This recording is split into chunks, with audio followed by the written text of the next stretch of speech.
I just got this IBM 5150 from somebody on Craigslist for $60, and he gave me this additional floppy disk drive that he says just needs to have some heads cleaned or something. Okay, so like I said, I paid $60 for this one, so I couldn't say no, even though it's obviously very, very rusty. But you know, this is just patina, and it can, I don't know, maybe I'll even leave it like that, who knows. But let me show you first this floppy drive. It's a Chinon high density, well, it's a 360K floppy drive, 5 1/4. And what I was reading on Vogons was that this particular unit kind of likes high density discs more than anything else.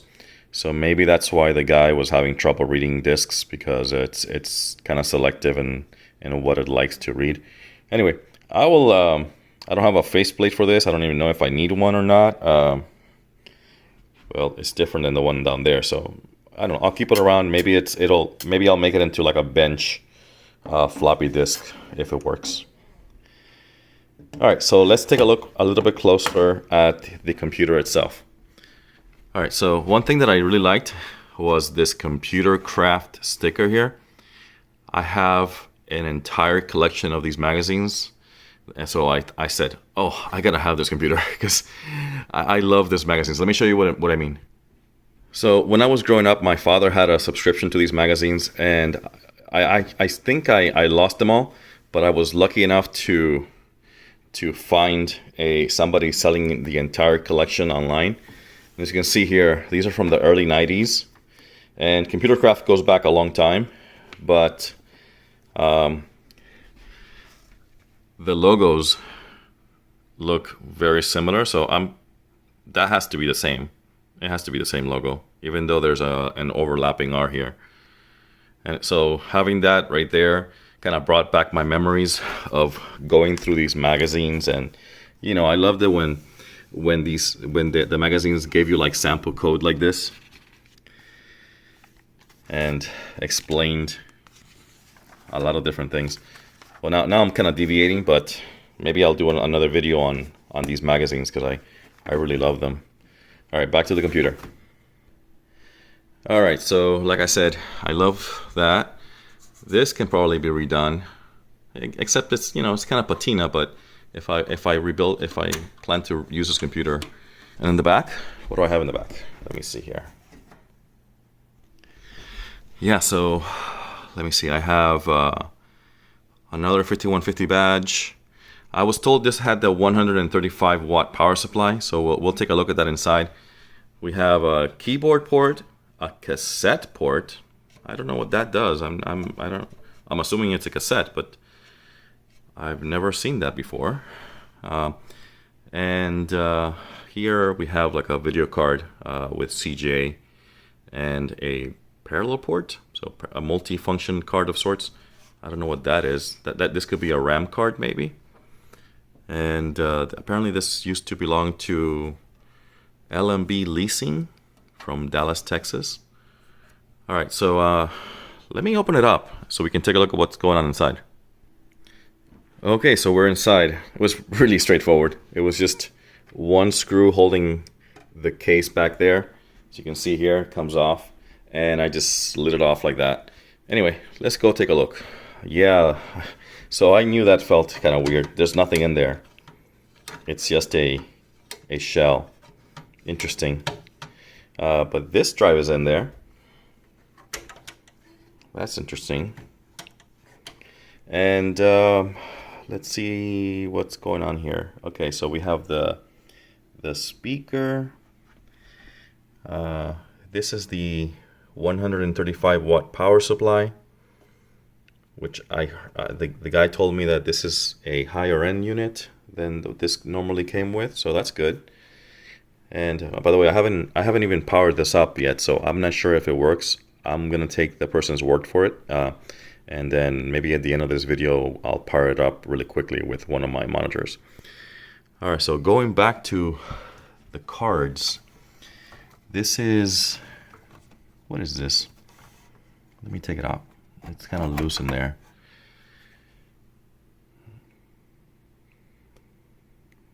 looks like some kind of, what is this? Let me take a look. It's a Western Digital Corporation. It looks like a multi-IO or floppy disk controller or IDE controller. Can be IDE or MFM. Oh, this is an MFM controller. Let me just quickly verify that. Yep, this is a Western Digital WDXT Gen 2 Plus 8-bit ISA MFM controller. So this guy right here. Cool. So let's go back to the PC again. Okay, so this is obviously a floppy disk controller, which is connected here to the floppy drive. And we have the gigantic video card here. Let me take it out and see what that's all about. All right, here we go. This is the video card. I love these cards that have a lot of discrete logic on them. They just bring you back to a time when computers were really primitive. Apparently this is from 1985. And it's a black and white and parallel. So black and white monochrome output with parallel port. So yeah, it's kind of amazing. It's a 6845 there, an IO up device, and it doesn't say much in terms of model number or anything. I guess back then you just had to look up. You either knew what you were looking at, or you had to go by the chips and kind of deduce what functionality was built into this. This is some kind of, like, the numbers are coming off of that. That might be a ROM chip, could be, or something else. This blue chip, what is that? 162. Wonder if that's like a PAL or something. I don't know, but yeah, a lot of chips there. I wonder if this is all discrete or if there's a ROM in here that has to be duplicated. If it's discrete, I would love to make something like this in an FPGA or something and swap it out with as an experiment. So yeah, let me put everything back together and see if I can get it to boot up before I wrap up this video. Okay, here we go.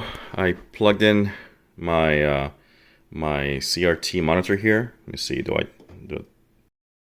And we're back. This is the second moment of truth because the first one didn't work, and I just turned it off and turned it back on. And now we get beeps, and I get a cursor up there. It's a blinking cursor.